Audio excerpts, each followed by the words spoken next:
over time, they grow bigger than the actual event. And the cumulative weight of all these minor little violations makes them a major violation. Welcome to Season 3 of Leadership Impact, the podcast for modern executives who are reinventing leadership within their organizations, with your host, Executive Leadership Coach and CEO of the Granger Network, Kari Granger, and me, Paul Adams, CEO of Sound Financial Group. This season focuses on trust. This is episode 46, Betrayal in the Workplace. Welcome back to the Leadership Impact. Today, we're going to talk about something that most of us have experienced and perhaps haven't named as such, which is betrayals and violations of trust.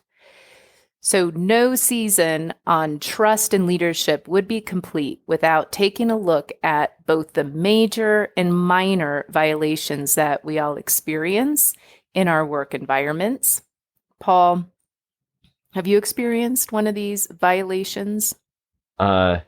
Yes, only because I'm a human being trying to do business in the marketplace. Oh, that would be the main criteria, yeah. And I think that as you kind of talk about it, I think about there's the major betrayals that people who are starting to listen may identify with, and they're like, oh yeah, I know about those. But it's that second one, those minor betrayals, that I think are the ones people, as they tune into this episode, that they may not be thinking of them as minor betrayals.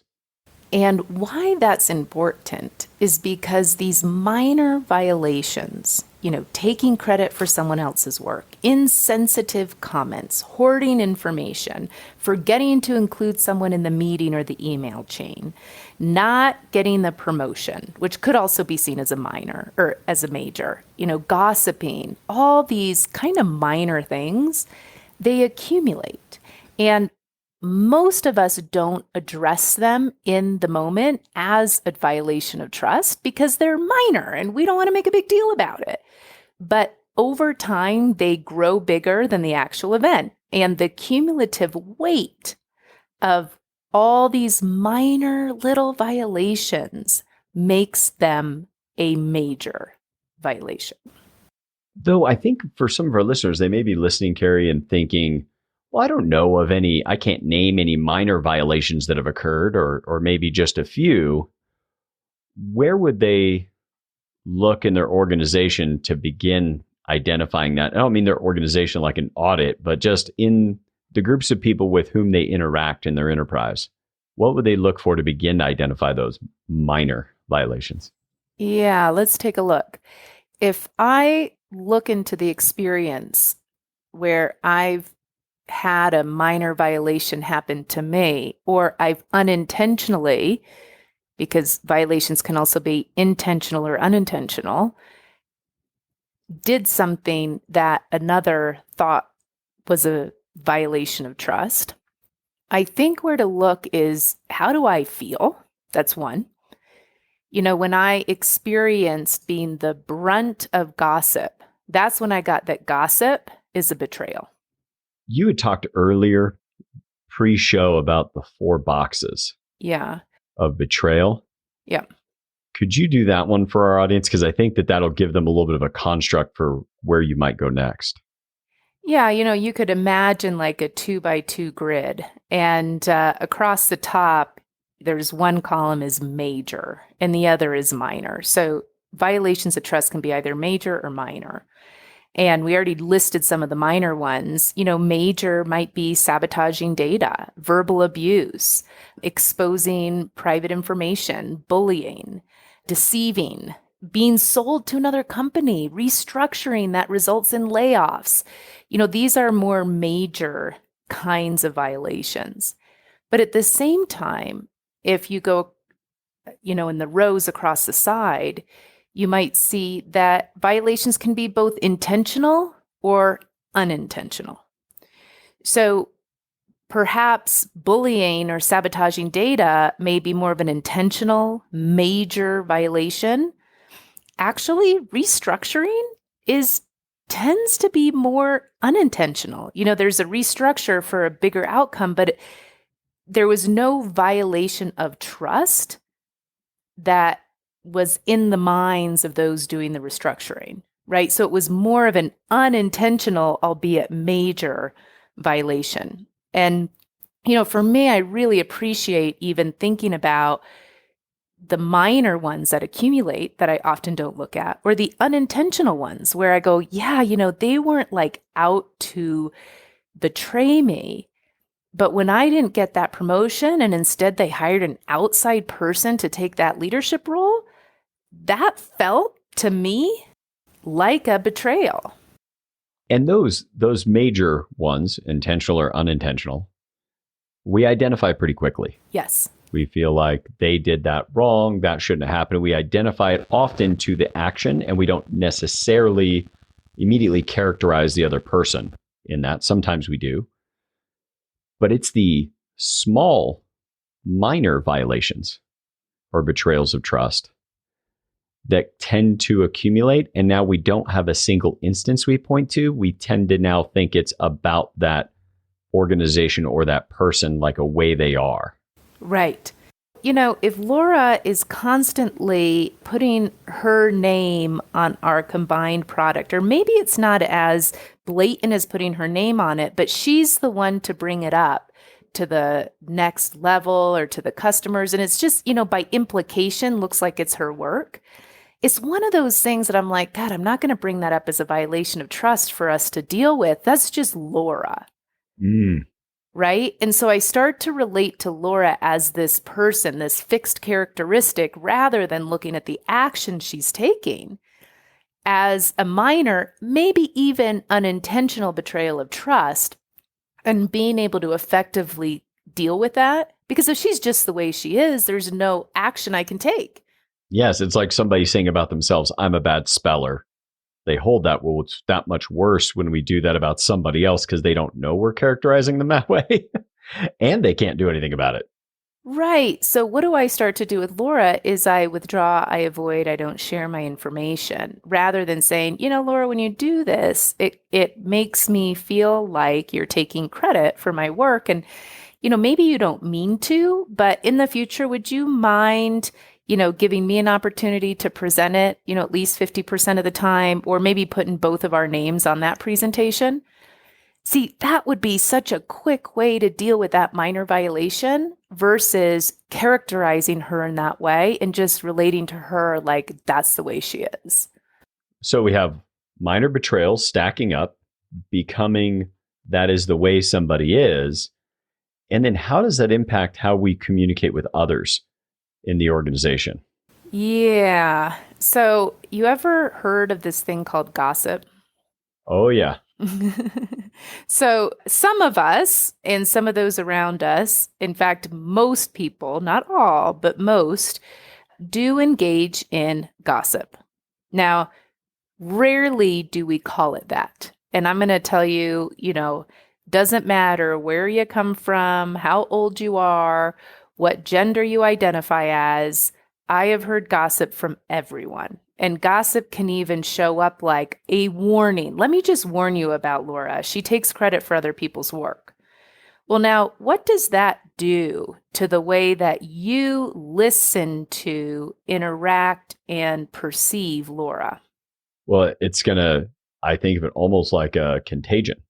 Like a contagion, totally. So she now, while she might have created a minor violation to begin with, she's now a victim of our minor violation, which is talking about her.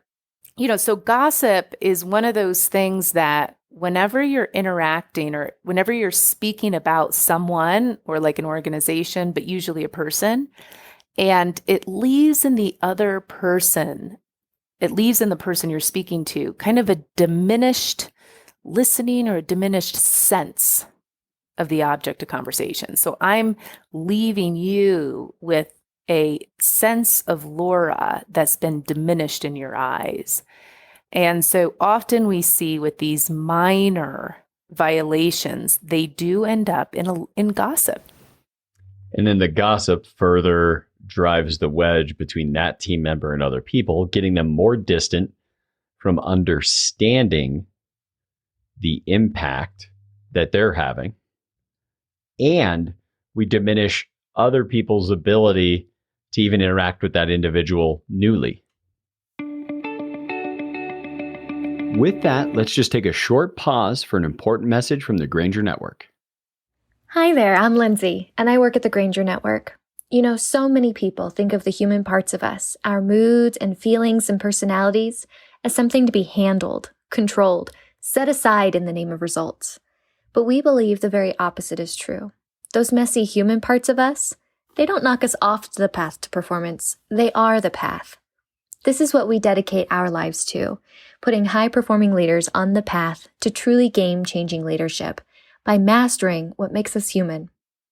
One of the ways we do that is through one-on-one coaching. In the uncertainty of the coronavirus pandemic, this has been a huge support for our clients. If you're a leader looking to navigate that uncertainty, reach out to us on our website, grangernetwork.com, and we'll explore possibilities with you. If coaching isn't your thing, we've got tons of free content on our website as well. So head to grangernetwork.com and let's continue the conversation. And with that, let's jump back to our episode. As these minor violations build up, we continue to create that cycle of distrust, as contrasted with, let me acknowledge the violation when it happens and deal with that violation directly and effectively.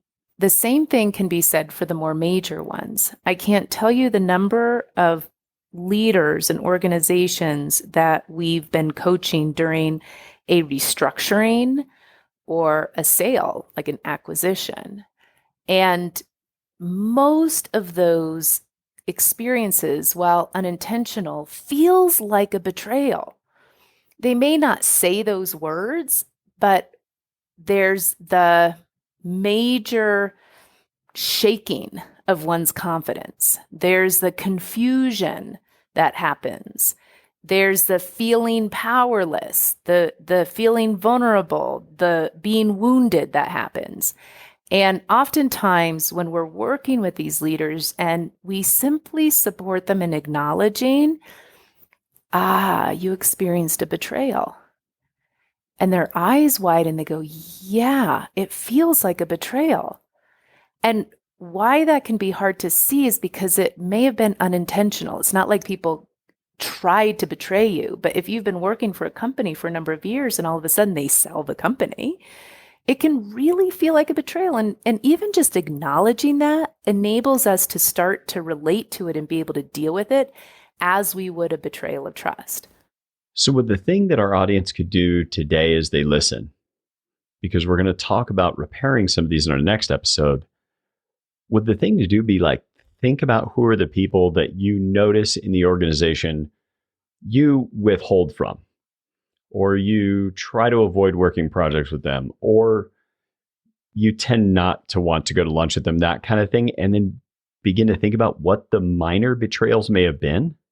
Is that a place to start? That could be definitely a place to start. So another thing you might consider doing is fill out that 2x2, major, minor, intentional, and unintentional, and what you've seen in your organization. And, if you look at the show notes, we'll have a visual for you.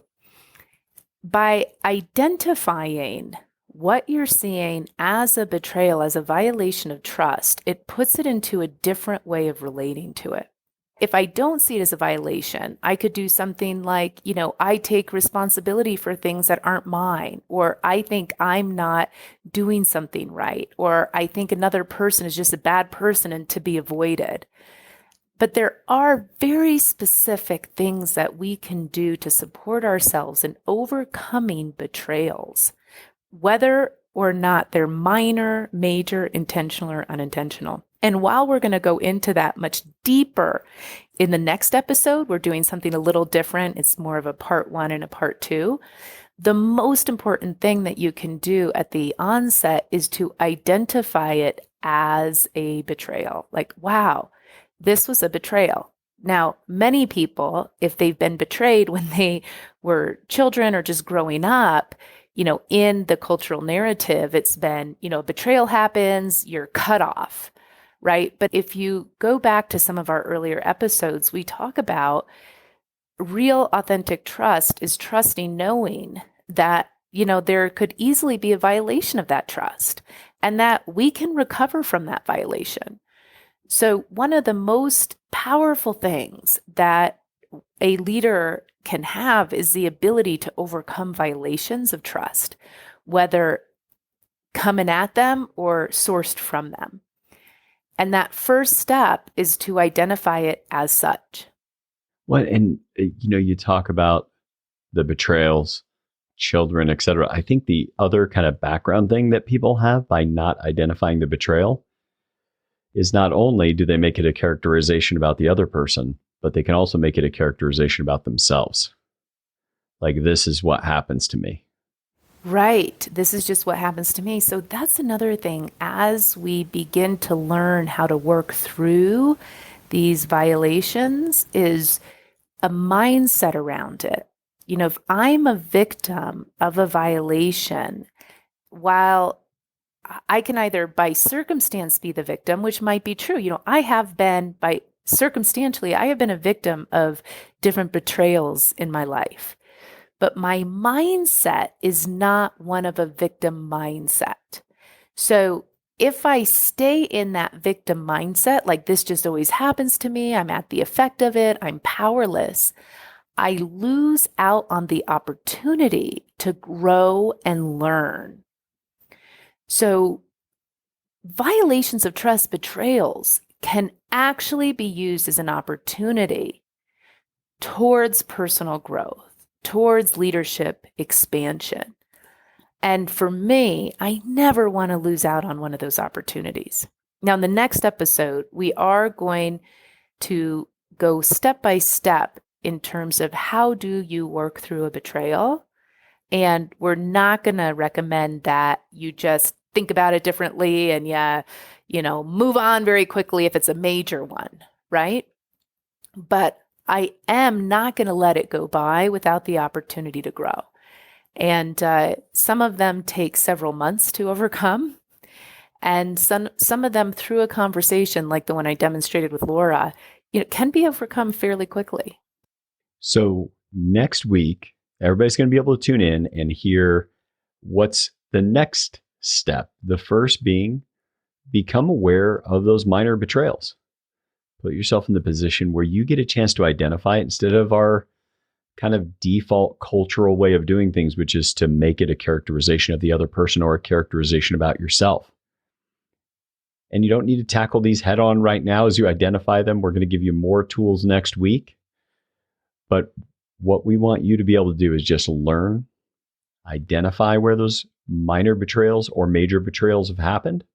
And then next week, Kari, do you want to give them a little sneak peek of what they're going to see? Yeah. As we said, the first step is really to acknowledge it. We're actually going to sit in it for a little bit, and feel it, do some fairly deep personal work to get ourselves in a good place so that we can effectively deal with it. And then we'll talk about how do we recover our power in these situations and take action. One thing, Paul, is I would say to identify the minor violations, but also, identify those major ones that were unintentional, because those can really impact us as well. The ones that, well, I know they didn't mean it, but gosh, I feel awful. And if we don't address those, they become huge barriers to our engagement.